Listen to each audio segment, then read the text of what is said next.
Peace and blessings, family. This is your brother asarimhotep. Today is Ujima, aka Wednesday, June the 21st, 2023. And this is the Mbongi. And we have with us two special guests who is going to expound on a variety of topics surrounding Black hair care.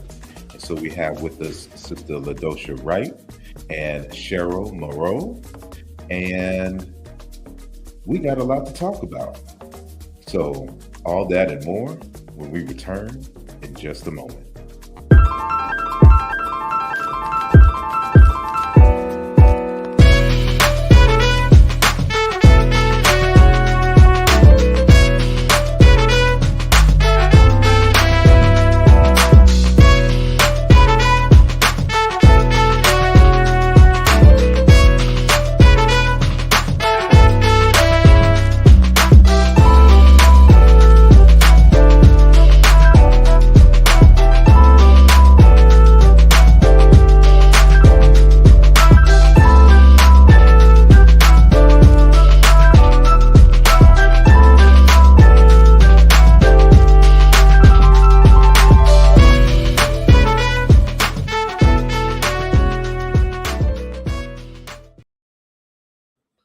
And we are back. I'd like to thank each and every one of you for joining us live. You could be anywhere in the world, but you chose to be here with us. So we are eternally grateful for your continued support and for engaging with us this evening. And so, before we get started, just a few announcements.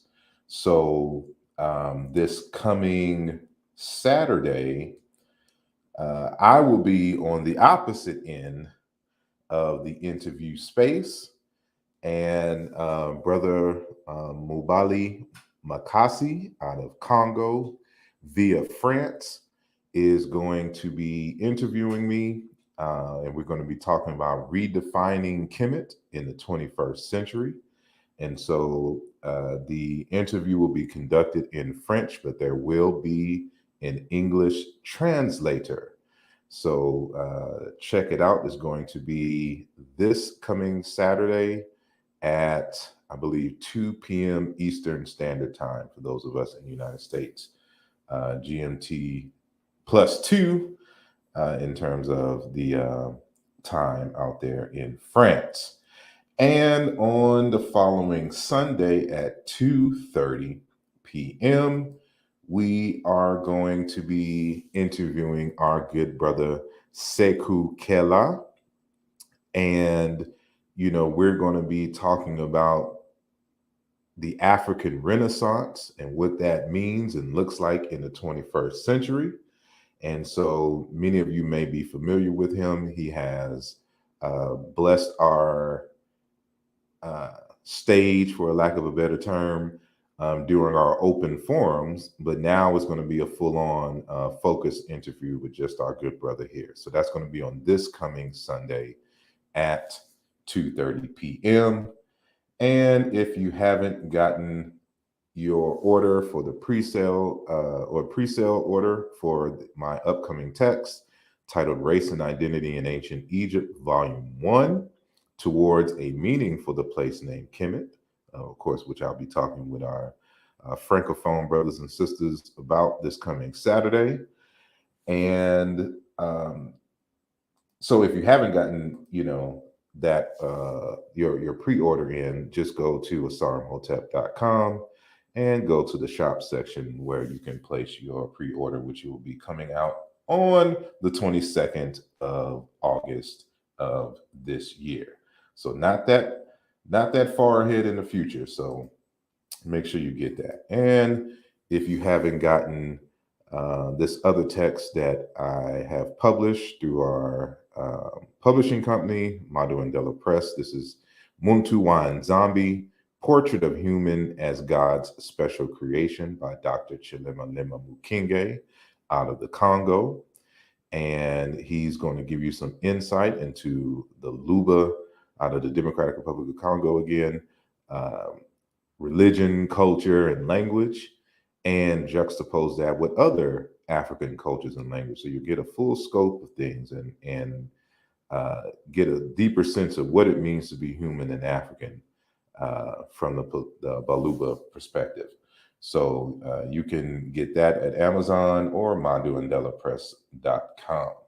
So I think that is it for my announcements today. So we are going to get right into it. And again, we have with us Sister Ladosha Wright, who we've had on this program before. Um, you should know that she is a documentarian, a uh, I hate to say, what's the proper word? Not I don't want to say hairstylist. Uh, uh, she'll correct me. I want to say cosmopolitan. That's not it. A cosmetologist. There she go. She's a cosmetologist, a video documentarian, an author.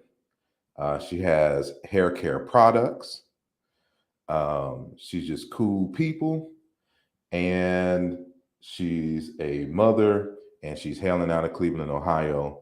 So we're going to welcome her back in just a second, and she brought along a guest with her, her partner in crime, Sister Cheryl Morrow, who is the daughter of the late Dr. Willie L. Morrow, who was a scientist in the dealing with the hair care industry. She has uh, been a part of this fight for uh, the right knowledge when it comes to black hair care, and as well as the industry, fighting for the industry itself, because the industry is under attack. And we're going to get into some of that and uh, her analysis, for example, on the studies dealing with um, perms and the like, and the relationship between hair care products and health. So that'll be part of our discussion. But before we do that, you know, we're also going to discuss the Afro Hair Summit that is going to be in Cleveland, Ohio.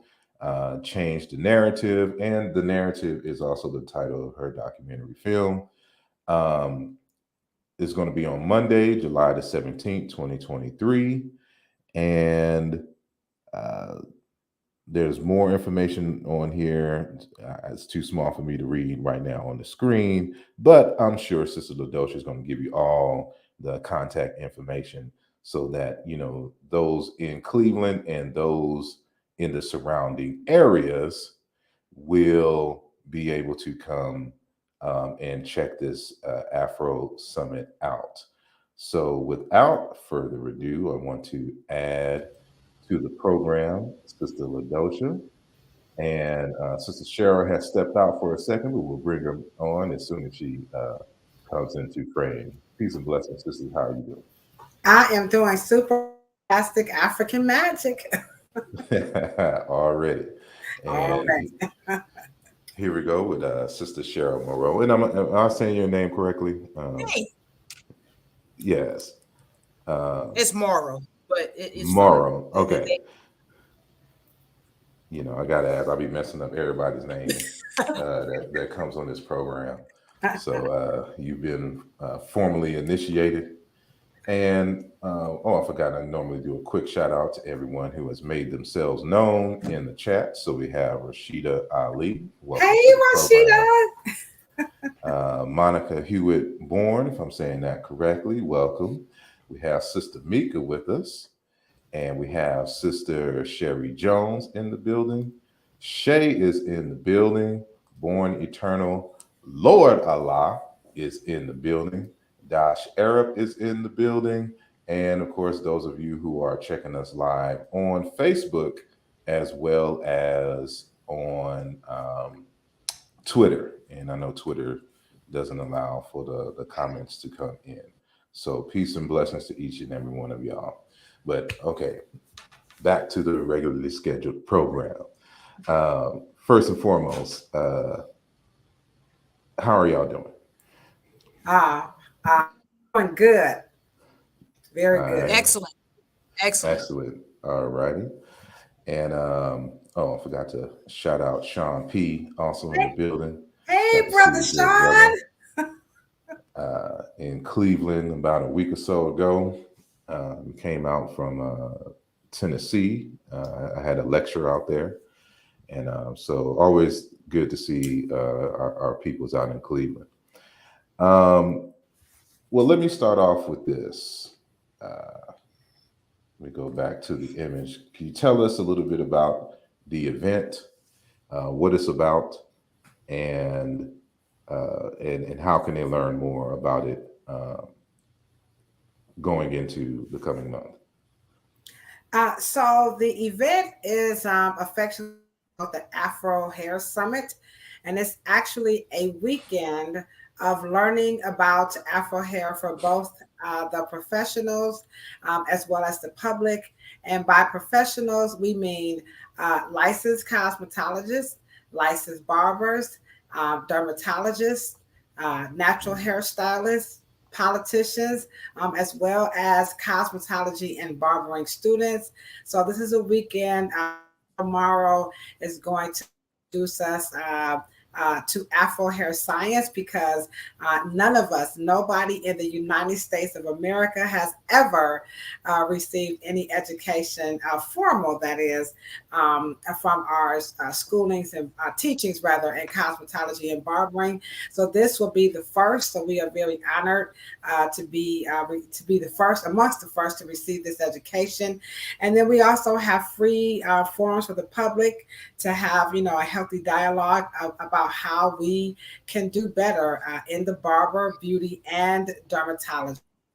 These three disciplines, well, really four, if you want to, since they've carved out, the natural hairstylist. So all of us, we're all going to get together and we are going to learn. We have Fatu coming in from Africa. She's going to introduce a braiding technique that birthed cornrow braiding, and then Cheryl is going to take us on a wonderful journey of Afro hair. So we're just all we're very excited. And you're not just limiting this to the Afro style hair, I'm No, assuming. it's So not the people Afro would. hairstyle. It's the Cheryl could probably cover that a little bit better than I, but it's the hair texture, and it's we're uniting. The races. So as we speak, Cheryl and I, we are working diligently here in Ohio to get Afro hair into the education of cosmetology. We feel that everybody should know how to work with Afro hair. You should not be a licensed barber, braider, or dermatologist if you don't understand the science and how of hair and how. So we're working diligently here in San Diego to Cleveland. Already. And speaking of the science of Afro hair, you have a unique story and lineage that is, kind of pertinent to this larger discussion, Sister Cheryl. And can you just tell us a little bit about, who you are and who you're related to, and how all of that ties into, uh, this larger story here, which I'll be Absolutely. talking about on the 17th of July. Go ahead. Absolutely.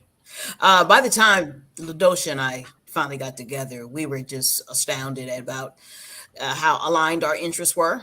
And but she also came with a curiosity to know who Dr. Willie Morrow was. So that was a very good way to kind of start our relationship. And being born and bred into Black hair care, just by virtue of Mr. Morrow being my dad, but a cosmetic genius and a formulation genius, and just a genuine love for making sure that his people could interpret, like we could interpret our likeness and our image and our texture and our hair and what those things mean in conjunction with the environment and anthropology and culture and history and slavery and some of the issues that we all have. He combined those things into really a passion.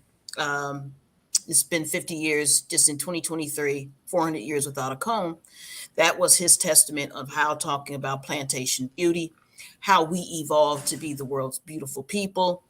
And it just takes us on on an epic quest. And so I inherited many things, but I think his passion, and I think that is what is gonna rebuild this huge multi-billion-dollar industry for us going, in the future.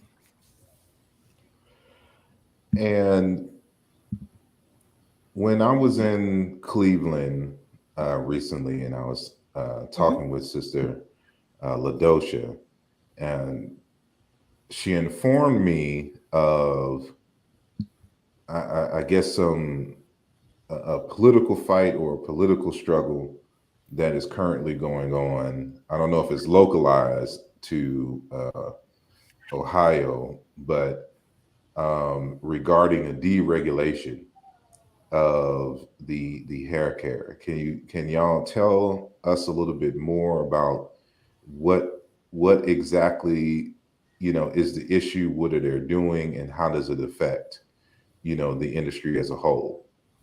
Mhm. Um, yeah, sure. I'll start off with what's happening in, and then Cheryl, I'll just pass it back over to you with the Crown Act.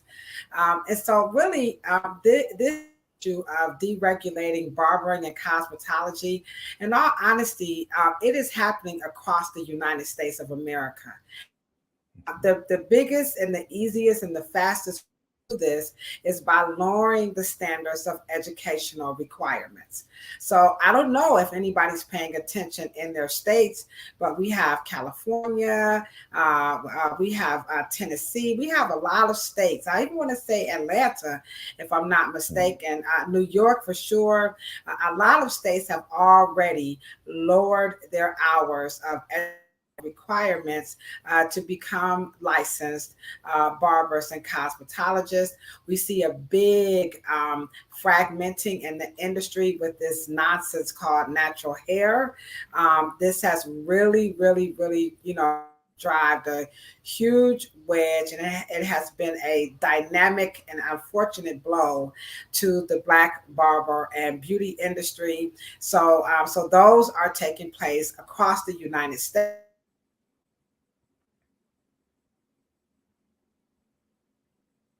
Right Did you now. freeze?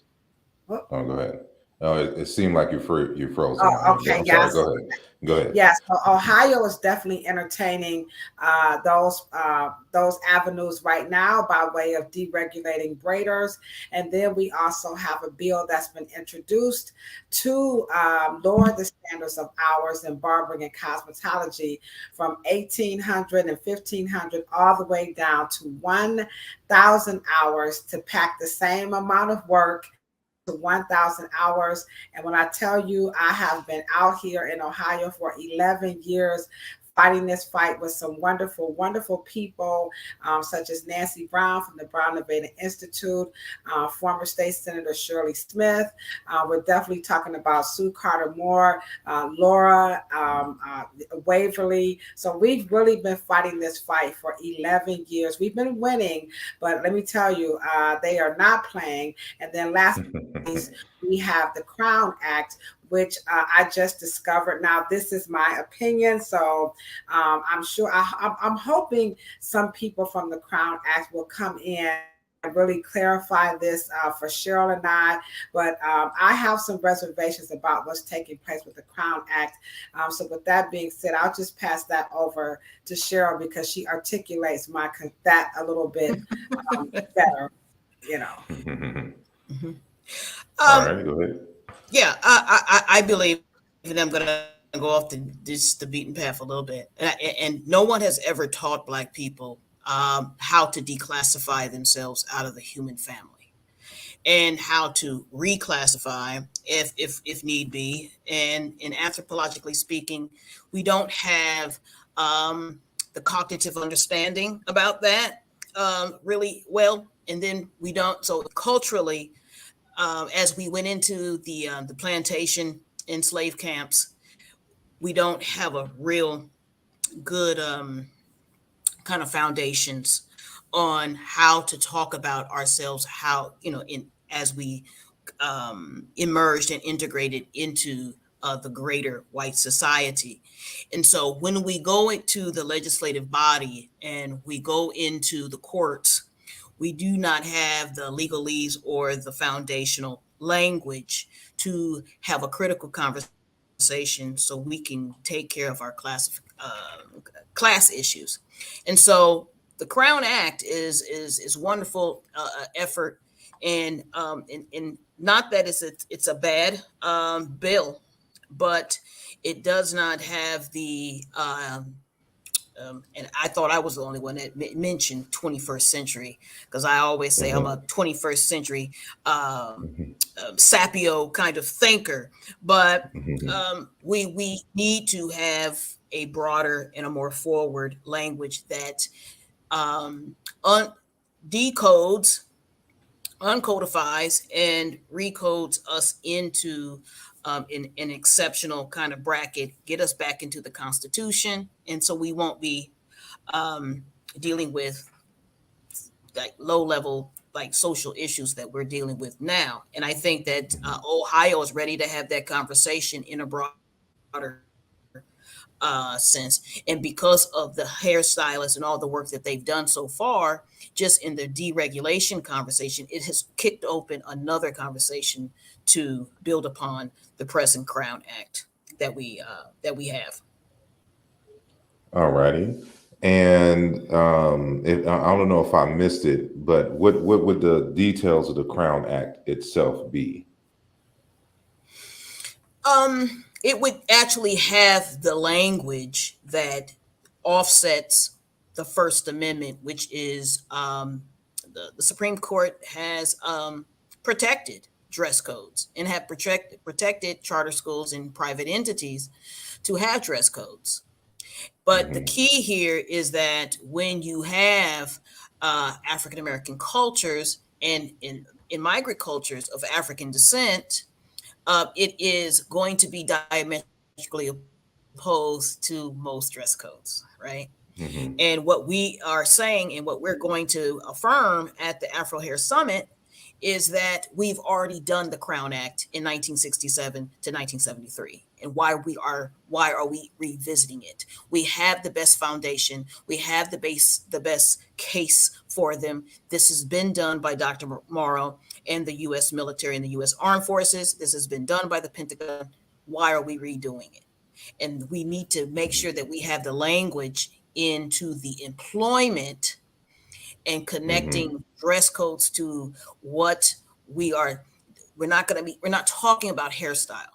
We want the lightness and body and anything that is attached to the human anatomy of African descent. We want it protected by the Constitution, not having protective hairstyles and then us statutorily going in trying to pick one hairstyle versus the next hairstyle. And I just think that that was 20th century kind of thinking. It was good effort, just not good enough. That's what we're saying. So this would also include, I mean, men, we normally don't have an issue, when it comes to uh, our bodies, so to speak. But when women have curves, the way that black women do, when I've heard many a times that when they, like say for example, a school teacher, like it's always the big or the weather woman or something to this nature. It's like no matter what they wear, this is the body type of an African woman. Like, why is this, not understood by now and an issue? So this kind of expands. Well, the way I'm hearing it, it kind of is also included in that kind of conversation. Would I be correct in terms of like the hairstyles and the like? All Mhm. right. Right. And again, it is, and I think me and Ladosha talk about it on our podcast, is that if we don't get our language and get our cognitive resonance and our cognitive Hmm. dissonance about the the trauma that we experienced in this country that got us off track culturally and scientifically and medically. We're off track, and so we need to get back on track with real language and real concepts of what it is to be of African descent, what it means to be black.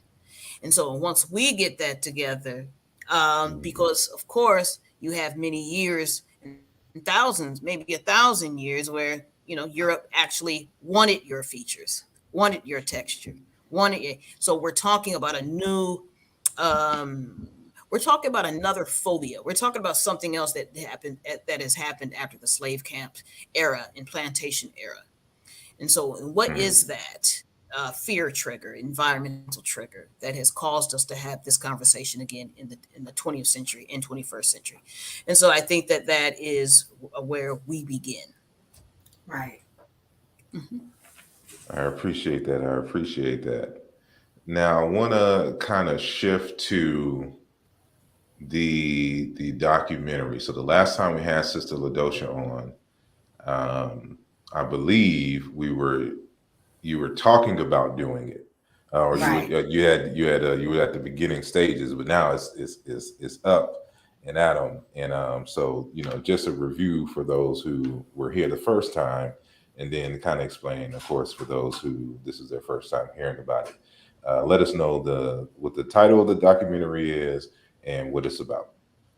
So the title of the documentary is called Narrative. And the narrative is going to take viewers on the journey of the plight of Afro hair, according to cosmetologists, and how the barber and beauty industry has not recognized the works of Dr. Willie Morrow. A lot of licensed professionals are not aware that if it was not for this man and his works, we physically, we literally, we just could not do the work that we're doing and the way that we're doing it, and have been able to move it forward, backwards, around, and upside down. And so the narrative is you're going to hear from a plethora of licensed professionals. You'll hear from some historians and some Afro hair enthusiasts. You'll also hear from a mental health, person. Just what we're going through and what happens to an industry denied access. We're denied information because there's much misinformation and misrepresentation around Afro hair. And I know I found out that there was some serious revision, some revising taking place in Black hair history that no cosmetologists or barbers were even addressing. When I reached out to Cheryl and to discover that a lot of stuff that I just knew I was correct was wrong. To be honest, I was embarrassed. I was ashamed because I thought I knew, and I didn't know. And I have said some things to people and put this stuff in their minds, and it's been pushed out even furthermore. And no professional wants to do that. And Black people, we need to stop it, and we need to address it, and we need to correct it.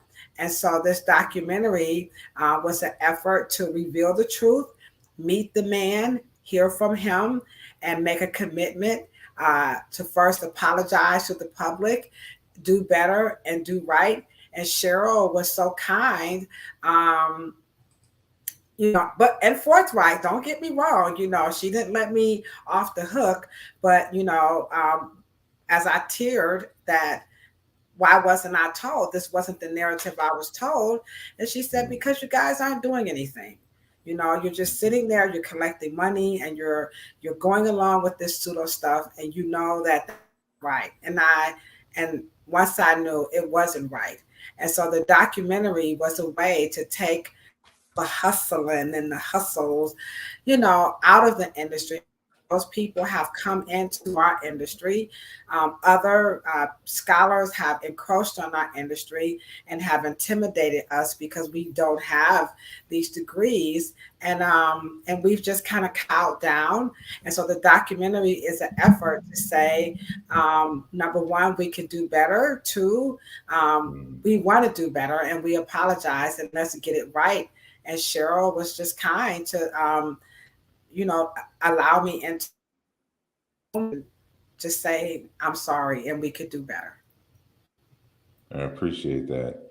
And for those watching, I have put the title of the documentary film as well as the link. You won't be able to click on it, but if you can write that down, or you could just search YouTube for the narrative documentary, and I'm pretty sure that it will come up, and you know, it will be under Sister Ladosha Wright's YouTube page. So any other page is a fraudulent documentary, is not the real one. So make sure you go and support and subscribe to her page. So as I'm understanding this, then before this documentary, you started working on this documentary. Um, you didn't have any contact with Sister Cheryl beforehand. So so this documentary is in essence, uh, brought two coasts together to bring this to the forefront. And I want to ask Sister Cheryl about because I'm a very African centered guy, and very political, and I fight for my people, and is if we can avoid doing anything that Europeans do that's detrimental to the human family, I'm an advocate for, right? And so, of course, when you come into consciousness, as we say, it's to avoid get our sisters to avoid the perms, and there's the a study or a few studies that have been done um, that alleges that it leads to uterine cancers and the like. And you have been vocal, against these studies. And I want to know, what has been your interpretation and knowledge after reading, these particular texts. What are they getting wrong in this particular assessment, Sister Cheryl? Yeah, I believe that the history of studying blackness and black bodies and black health, Europe is at a deficit. And that's number one. Number two, they are money based and economic based, capitalistic based. And so when you are, and especially in connection with our history with medical and scientific research, um, it is not that it has not led to good solutions. I think my goal here is that because economically, um, beauty is one of those industries that is tens of thousands of years old, and it's our sandbox. So, and um, also um, because Europe is not familiar with relaxer technology, I don't know how they could have studied the adverse effects, if any.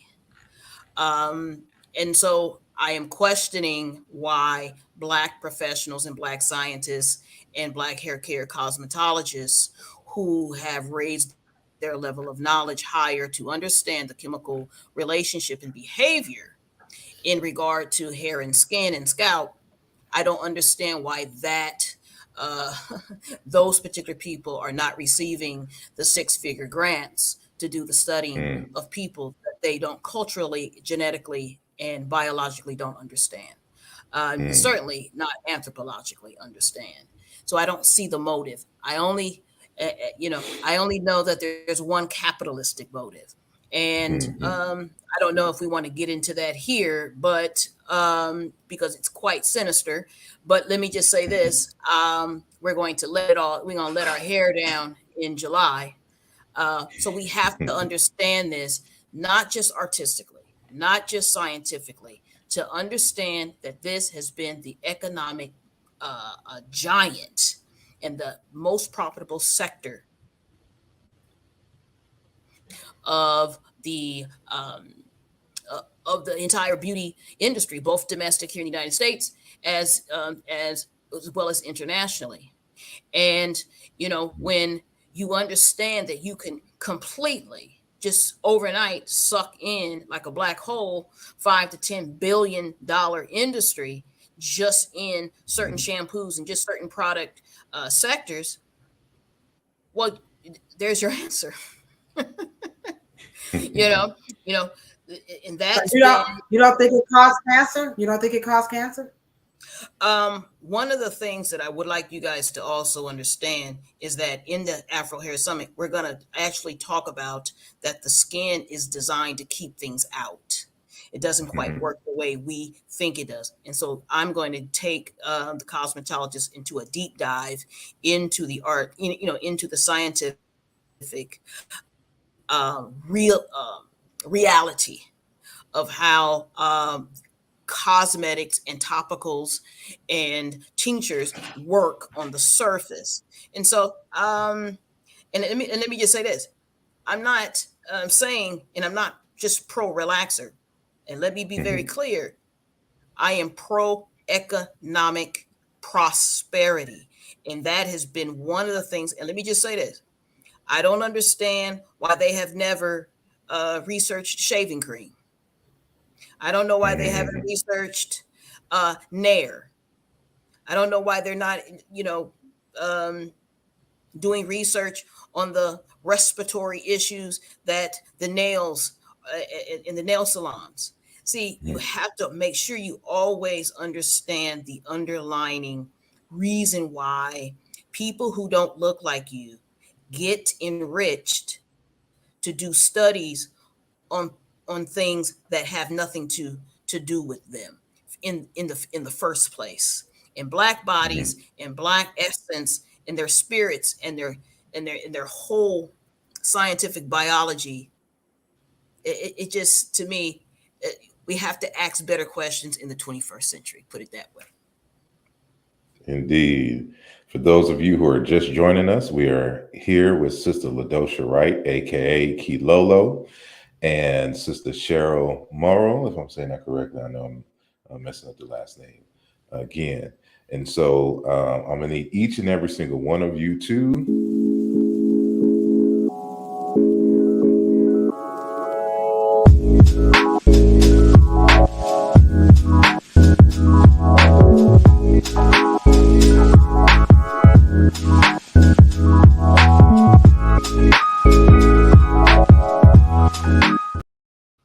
that is right.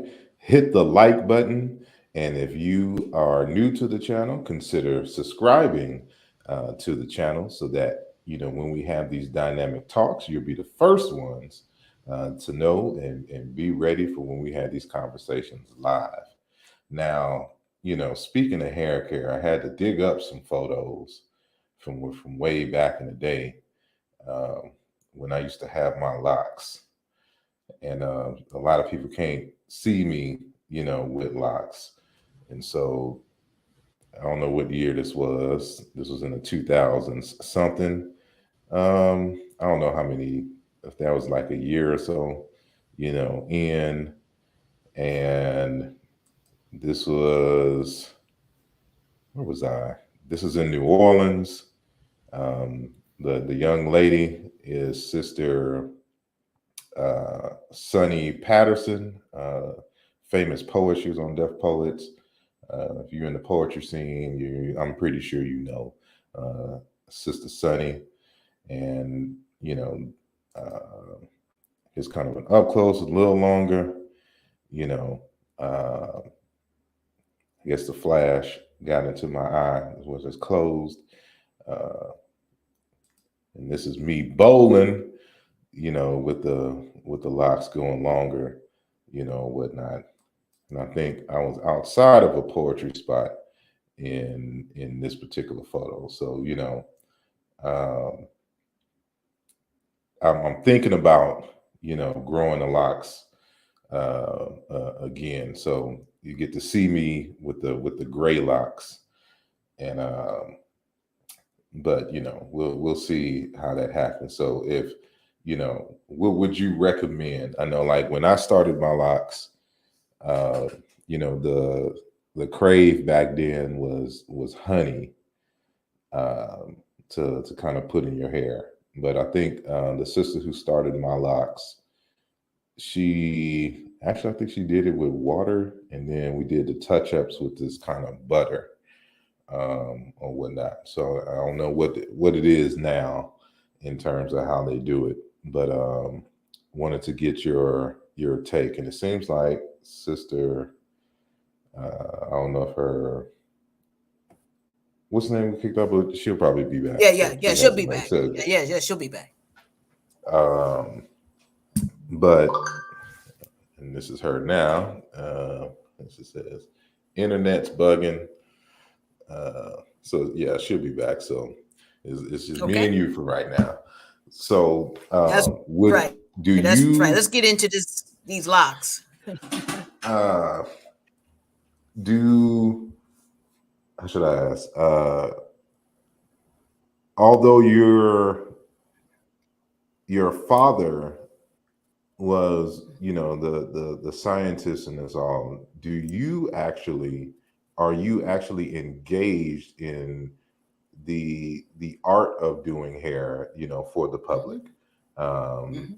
and if so, how long, and what do you do, Yes. in terms of styles? What is your most requested? I'll add that question in there as well. Ah, well, I'm retired, but I did hair many for 19 years in New York City, which is but my license was in San Diego, Mm-hmm. and um, one of the things that in teaching history, um, Lox is a really kind of full conversation there, because I went into forensics and then, of course, teaching and then creating a discipline called cosmetic trichology. I Okay. do not start locks, but I consult on them how to keep the scalp healthy. And I do think Mm. that you should cut them and take a break about a couple of years in between, because you still have your full scalp and all your follicles are still functioning. And Mhm. you can cause follicular degeneration syndrome by wearing locks, because they are, of course, they dangle in the opposite direction of where your hair is meant to grow in the first place. And so Mm. taking a break, but I do not do them professionally, no. Mhm. That is, but I do teach it and I do consult, but I don't do them as a career, because Mm. I think that locks is very taxing on the scalp. And as long as culturally we know that you must keep them at the length that I saw you have them, which was an excellent length, Mhm. so the shoulders can offset some of the weight that the follicles may have, and then replenish them, cut them off to give your follicles um, a moment to be on their own weight. One follicle, one hair, one follicle. That's my whole principle Mhm. in teaching that. We have But I'm sorry, yeah, I continue. am a trained cosmetologist and barber. All right. Hmm. No, I We have a just wanted to just question add from that I am a, the yeah. the chat. So Ah. Wana Hagusiki. Yeah. If I'm saying that correctly, Good, which good I'm probably question. not. What happens if you are a Rastafari? Rastas Hmm. can't take a locks break, Yeah. so to speak. Go ahead. Well, they actually wear the locks to where they're a lot healthier because they allow the whole scalp to take Yeah. the brunt of the weight instead of peeling them apart and making little tendrils. That is Mm, what, because it's left to dangle downward. But the way the Rasta and the Mau Mau and other African groups that wore them exclusively, not as a whole African expression, but just certain groups. mm. They let the whole that the whole scalp takes the weight, and they have very large uh, locks and mats. Not Because they wear the wraps. You're saying because they normally have the hair in well, the wraps. They It don't it well, carve it out has. the coils. right. You want thick locks. You notice that even when you saw very old and vintage pictures of Bob Marley or Peter Tosh, or their locks were not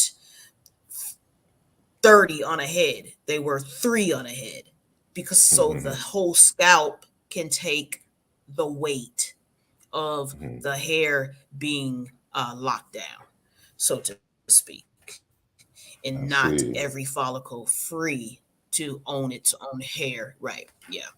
So I that the way they wear it is the Mhm. correct way if you're going to let the hair lock. Yeah. I want to get y'all opinion. Because I mean, this isn't solely our focus on this channel, but Now we want to mainly there's answer questions. always a historical extent. And so I'm gonna share some of the slides Hmm. from the presentation that I did in Cleveland, Hmm. and I want to get y'all opinion on the styles of the. So these are going back all the way to Egyptian times. Hmm. So uh,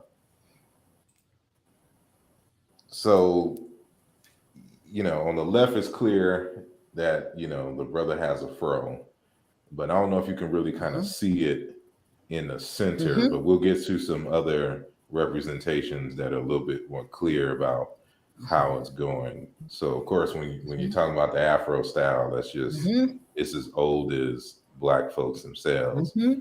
Hmm. But like this style of hair here. So Hmm. would the braids have the same issue as the locks, in great number and going down as for as far as like the shoulders and stuff here, like on this Hmm. image here, would the same issues apply to Hmm. to the braids?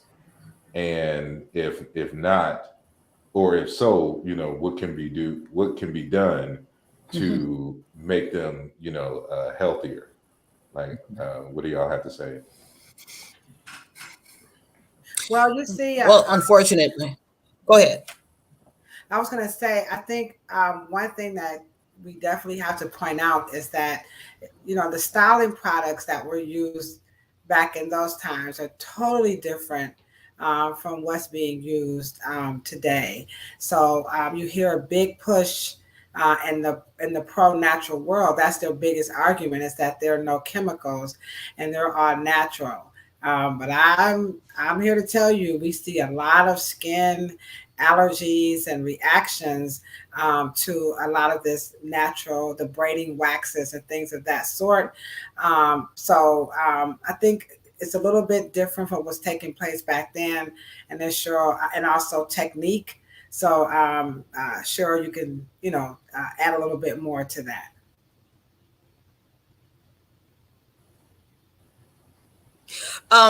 The braids, you have to understand that the African concept or Afrocentricity, the hair is to be manipulated daily, monthly, weekly. There is no such thing as keeping something in for years at a time. And these big bites of 6 to 8 to 10 to 12 to 36 months. Hair is to be manipulated. It is a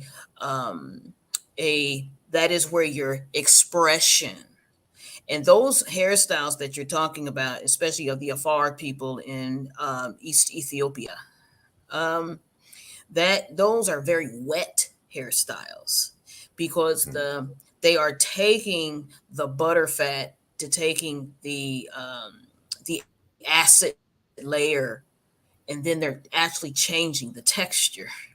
Okay, and so that is, but it's also a way to but they don't restrict the hair for long. They it is a way to express oneself at that moment, but having these things stay in for months and months and months is just not the custom. The custom is to beautify oneself regularly. And some style, and see, in our Western, because we are doing styles to keep from doing our hair, and which is creates the long time that the scalp has to endure. So we're trying to do things, we're not doing things for expression. We're doing it to, we ask questions like, how long does it last? Or we're trying to prove that our hair does grow. But these hairstyles are, and they're as elaborate as they are, they're not in for months to almost years. This is not what they were doing.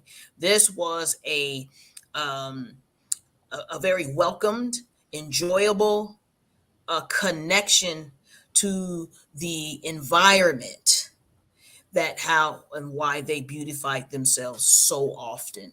I mean, sometimes several times in a month period, and sometimes very often in a week, they will change their hairstyles.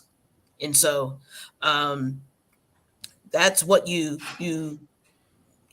here you go again. You have, those Sudanese, East Ethiopian, very ancient part, probably the most ancient part of the human family of Homo sapien.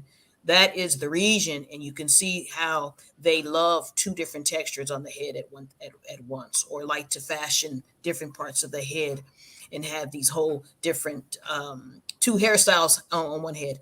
And so once you begin to understand anthropologically our evolution, you will see that the hair and skin is very akin to, that's our forest, that's our trees, that's our environment. We look at nature and copy it so we can align with it. And so it's a very interesting thing. Now I have on. Well, I guess I can ask the question because since you mentioned like the fats and oils and the butters that the Afar people put in their hair, couldn't this be argued to be one of the earliest forms of the perm? Because people may not, when we say perm in the Black community, we automatically think straight, but there are curly perms as well that make the hair curly.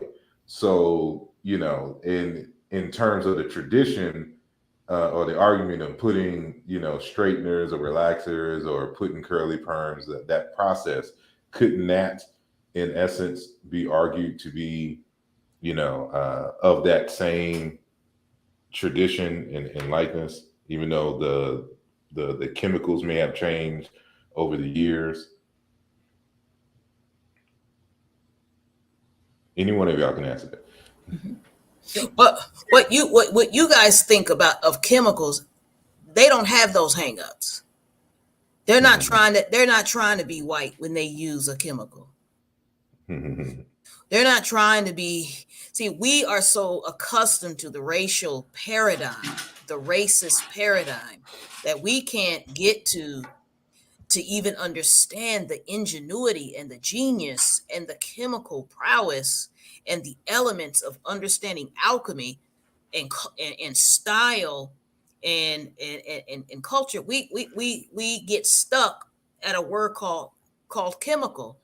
And in certain African cultures, they don't understand what we're talking about Right. because they don't understand H2O. They understand hydrogen, they understand oxygen, they understand molecules and atoms, but they don't understand, oh girl, I'm gonna go get me some, H2O. They don't understand it quite like that. And so their relationship with alchemy and elements and chemistry and atoms, they want a result that nature gives them and allows them to wear several textures. They don't think straight hair is akin to racist white supremacy. They're not into, they don't understand that. Yeah, when I Only yeah, Go ahead. when I traveled to West Africa, they were asking that question over and over and over. They really wanted to know what is going on with, Black people in America. Why do we think cornrow braiding and the Senegalese twist are like the height of this thing called natural hair? Their understanding is that all hair grows from the scalp. It's natural. They had no concept of cultural appropriation. Now, I was in the Gambia, so of course I'm not speaking of the continent, but she is correct. In America, that's why, we wanted to come on to your platform, to bring these issues, to the forefront, that some of these narratives that we are spewing are very divisive, and they're the antithesis of an African. Manipulating hair frequently and often is the way of an African. Looking for something called protective styles, this has got to be the worst. This is not a good thing, because the scalp is self cleansing, like your vagina, your ears, your nose. It's not meant to be on the head for months and weeks at a time. And any licensed professional who is pushing that type of, it is nonsense. It will in the end, it won't prove to be effective, not for the masses. For if it was, we wouldn't be having this conversation. But I agree with Cheryl. The part of Africa that I visited, they have no concept of the things that we are struggling with, here in America.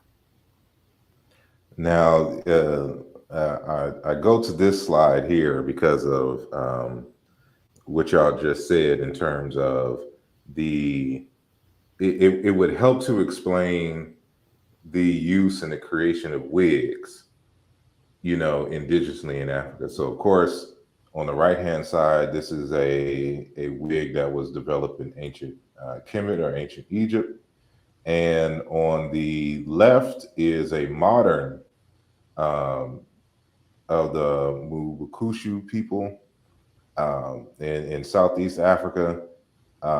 So you see this. You just looked at this picture on it. You would think this is all her hair, but this is a wig, as we could see on the side of headdress or whatnot. And of course, they would have them in Kemet. So this wig head tradition is very, very old in Africa.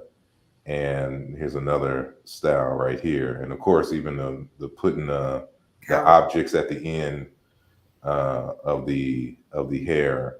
And even many people may have seen photos of these people before and not realize that that is too um, a headdress, a wig, so to speak. So just bringing that up, that is a very old uh, thing, even going to pre-dynastic times, as we can see Yeah. in the rock art. And I, I I'm think sorry, it's go im- ahead. I think it's important for African descending people to understand that it's not just about style, so to speak. They actually understood the scalp, so you don't see any loss of loss of hair, but what the hair and the scalp. So, like, let's say you went to the wig that was very kinky at the front, and then it's elongated in the back. It's not the fact that it's about the hair so much. It's about in the frontal portion, you have the ego, you have a certain part of your brain that has a certain function. And in the back, your scalp has more fat. So it tends to be a little stronger and a lot easier, to straighten. Braids at a certain point of time will elongate your hair pattern. And if it's applied to hot water, and the weights is to keep it from recurling back up. So it's and that's a whole nother that's a whole nother conversation. This I'm gonna get this Dealing hairstyle with. next. I'm sorry. Go ahead. But of course, Europe has a very long history with copying African hairstyles, African shapes, and things of that nature. But because African descending people are the greatest friends of liberty. We don't say that Europe's is appropriating. We think it's flattering.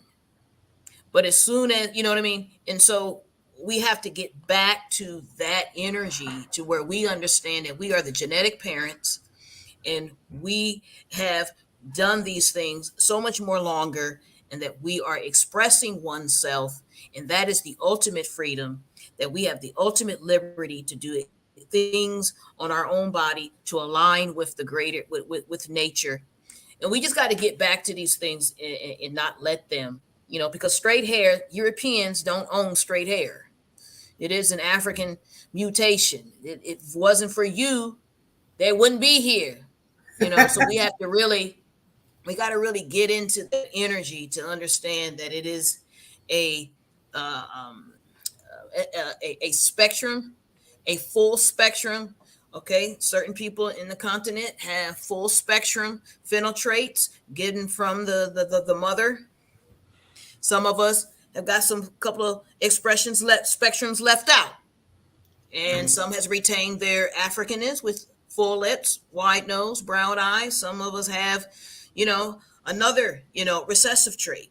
But the whole point is that the mother has given us all little expression of herself. Indeed, indeed. And Sister Ladosha, you missed uh, my locks throwback I love uh, it. Oh, from the 2000s. Yes. You know, Yes. so I'm gonna see if you can start my locks again. I'm gonna have the gray locks since my grays are coming in. yeah. I'm Oh a my bit older goodness. now. That's right. You That's know, As they say, that's wisdom. That's wisdom. Yeah, we just, we want to move the needle on the conversation about hair in the right direction. That's a human direction. Dividing and classifying, shaming and trying to control. And I cannot tell you how many times I've been, cast aside because I straightened my hair, I color my hair. I've been asked to leave natural hair expos and things of that nature because my hair wasn't. You have children that don't fit the mold, and so and then just all the misinformation that's very anti, you know, um, to do you. We need to, as licensed professionals, we need to take charge of this conversation and show the public that we are here to service you. We hear you, and we're going to learn and do better and use different modalities from interviews like these, documentaries, books, you name it, to remain on the pulse. But the pseudos, they got to go. Pseudos are hurting. They're killing. They are literally killing. Like Cheryl said, we're about this economic power. These hustlers, and they got to go. now it's one thing that again, because I'm an Africologist and historian, and I study language and culture, and one thing that I have to kind of remind folks is that, the African worldview, if we can speak in the singular, in part argues that life should be lived, artistically. Like we live our lives as artists. You come into the world as and it's an empty canvas, and we spend our lives in African cultures trying to make the world more beautiful, and this includes how we speak, how we dress, how we decorate our homes, of course, how we dance, and even our hair. So if you don't understand African people as artists, you know, um, born in a culture of artistry, then it's hard to be able to grasp these particular concepts. Why certain others of us in the world cannot relate because their culture isn't grounded in artistry, and the like. And so um, that's something I think should also be part of the conversation. And before I let y'all go, besides the summit, what else do y'all have going on individually, and then collective if there's something else collective? I would right now. I'm really, really, really, really into pushing the Afro hair education to be in the education of barbering and cosmetology. I'm out loud, so very much behind the scenes. I was just unfortunately involved in an incident with a state representative here in Ohio, state representative forehand, who was so appalled at my request and my passion that Afro hair be included into the education of barbering and cosmetology. He put his hands in my face. It got really, really, really out of control. But it has garnered me some good attention, and there are some good politicians of all persuasions who really want to address. The gig is up. Okay, so my ladies' book of cosmetology, you are on notice. Cheryl and I, this is our passion. We are determined that no cosmetologist in the United States of America, from this moment forward, it is our goal. You cannot do hair in this country if you cannot comb, understand, have the concept of what it is to manage and get through some textured hair from, and so that's where our work is. And so I'm really, really, really pushing it here. And so we want to make sure, and we have the Salon Métier at Brown Aveda Institute, which is almost sold out. Yeah, it's selling pretty good. And so we have these 3 classes again that we're offering professionally, and then 2 that are free. West African Métier is just $45. Salon Métier, that's $45, and then Cheryl Morrow's class is Afro hair science, and that's $55. So this is where we're at. We are pushing for Afro hair education, and it is coming from the teachings of Dr. Willie Morrow. So that's my behind the scene works, and hopefully I'll be able to come on and say it's happening, and then Cheryl can share with you what she's doing behind the scenes. All right. Behind the scenes, I am going to make sure, in trying to make sure that the Gen Z generation understands, especially if they are of African descent, that we can't just talk about generational wealth. We have to be heirs in order to have an inheritance, and then in order to have wealth. We can't skip, like we always say, hello, queen, but I got to be a princess. You got to teach me how to be a princess before I can be queen.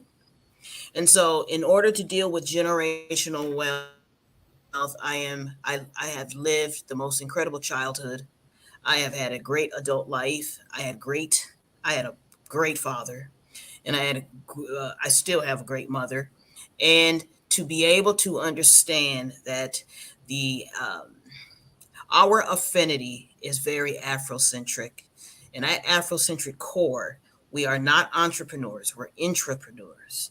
Mr. Morrow Mm-hmm. did what, and Joe Dudley did what John Johnson and George Johnson did, and George Johnson and John Johnson did what S.B. Fuller did. We are not very segregated people. We are one who begats another, in that, how we pay attention to what each child is going to do because of how they remind each other of an ancestor, right? And you don't get just possessions. You get their character, you get their voice, you get their mannerisms, you get their brain thoughts, you get their character, you get a whole lot of things. And us getting back to trying to not just hustle our way through trying to be Black in this world, but to understand that even Blackness is an inheritance, and that you must step into it and see it and view it. So, trying to make sure that I preserve the legacy that I've been given. I'm not going to pick cotton over. I'm not going to do that heavy lifting. I don't have to. They did it already. And so why would I want to press the reset button all the time? Every 25 years, we got to push, let's start all over. Let's do a new Crown Act, guys. Let's just do it from nothing. That is not our tradition. We do it from a baton, what we've been given. And we step into the ancestral energy. We give our part to carry it on. And then the one underneath us comes into it. So just reteaching those arts and sciences. And it just happens to be in the beauty world. I think it softens that conversation economically and scientifically and biologically and anthropologically. But I'm having a good time doing it because I'm going to make my ancestors proud, because they've done a lot of work, so I won't have to. And the work I'm supposed to do that work, not what they did. And I think that that's the whole point. We're passing it to the future, the younger generation, and the beauty and barber industry. They're speaking, so we gotta let it go. And like she said, encourage to walk into their inheritance, and we will be there to support them along the way. Our time is up, and we got to let go. We can't keep, like she said, pushing the reset button. The young people have spoken. I have a retirement project that maybe y'all two can join forces and deal with, since y'all passing the torch. Y'all can get into some other things, right? At least for me, I'm not saying it hasn't been done. I just haven't seen it. But the intimacy and the bond strengthening character of Black hair, in the sense that, for example, when mothers and is doing daughters' hair, or fathers are doing daughters' hair, the kind of bonds that strengthens. Or if your girl is doing your hair, or especially for a brother, it was always like, even when I had my locks or when I had braids, it's just something there, being able to sit in between a woman's legs while she's twisting your hair and the like. And so that conversation, that aspect of Black hair culture, I don't think is emphasized enough. And of course, I got 100,000 things going on in my world, and so I don't have time to do it.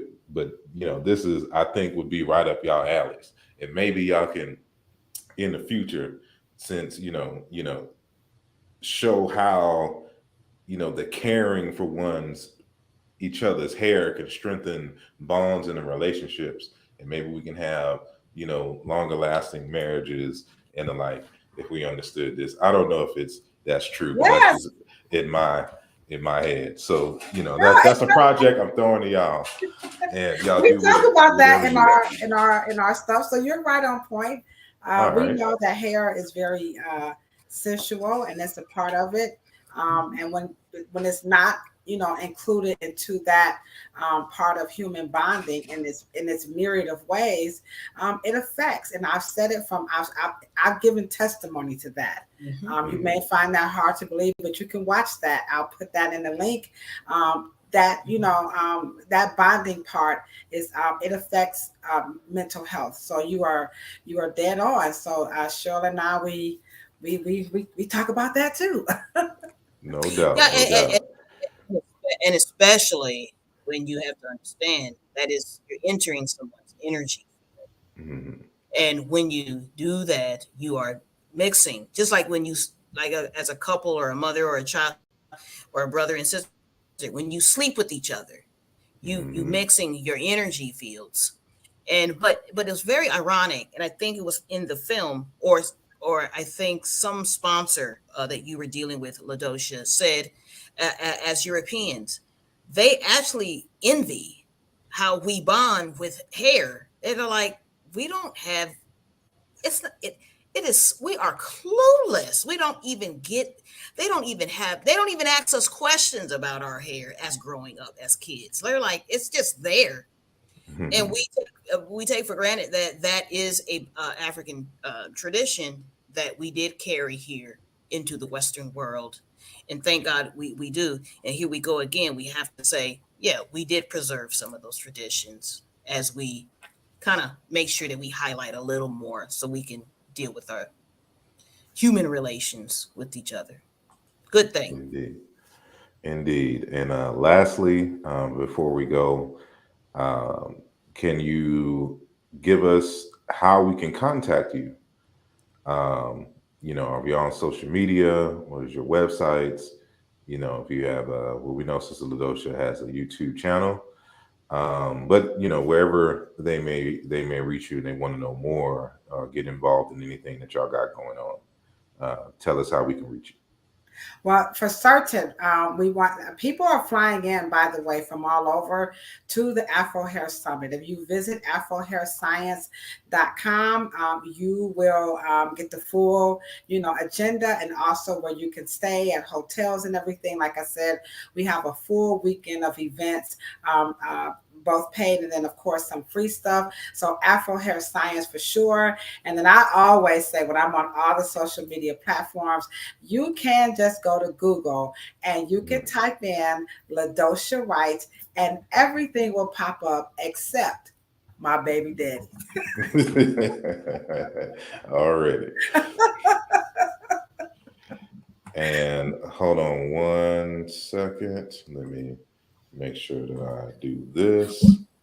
Well, Uh, if you get on Ladosha, you got me. Because I'm every time I type my name, Cheryl comes after it. That's my PNC up there. Yeah, thank you so much. So yeah, so check out afrohairscience.com. Cheryl and I, we are ready to take this show on the road. So if you want us to come, to your state or your locale and do the Afro Hair Summit, just reach out to us. Our emails, everything pops up. We're on all the social media platforms, so you're more than welcome, to reach out to us. We're not goody two shoes. We're your home girl, so you could definitely reach out. And there it is. It's a very functioning, very easy website to navigate through. So it's user friendly, and I forgot we have the coolest store there too. So just wonderful. yeah. Make sure you get some merch. Yeah, get some merch. Come on and get that professor. Already. So yeah, it's a dope site. So make sure y'all go Thank you. and check it out. Sister Cheryl. Yes, sir. Yes, sir. I Uh, have. Go ahead. I'm sorry. No, just thank you very much for having us. It was very kind. Thank you.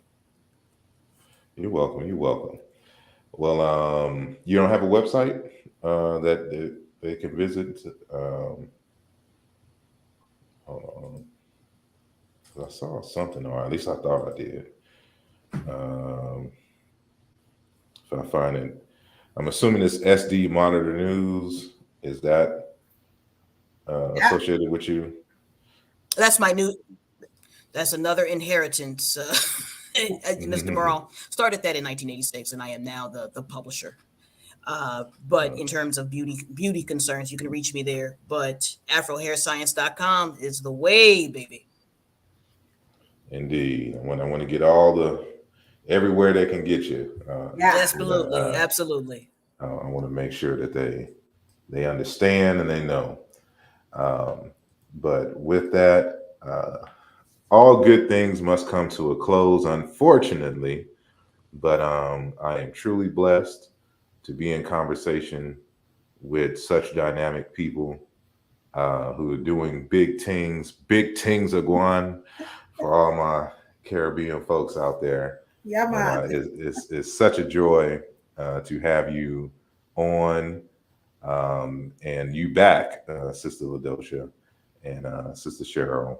Um, and of course, the listening audience, Yes, so make yes. sure that y'all Yeah, make sure you guys, share. yeah, check us Go out ahead. every Monday on our podcast at 6 o'clock p.m. EST and 3 o'clock p.m. PST, and it's called the dumbest shit that people say about black hair. And we're here for you guys. We are your sisters, your aunties, your cousins, and our goal, like we said, is to really move that needle past this crazy stuff and have those conversations that nobody is talking about. So we're here and we're answer all questions. So every Monday, please join us. Indeed. All righty. Well, lastly, again, I will be on Brother Mubali Makasi's YouTube channel this Saturday at 2 p.m. Eastern Standard Time for those of you in the United States, 7 p.m. GMT plus 2 out in Europe. This is a French speaking YouTube channel, but our conversation will be translated into English live. And this Sunday, make sure that you tune in for our next interview, which is going to be Brother Sekou Kela. And we're going to be talking about the African or towards an African Renaissance in the 21st century and beyond. So, with that said, I appreciate each and every one of y'all for listening and coming out. And until next time, peace.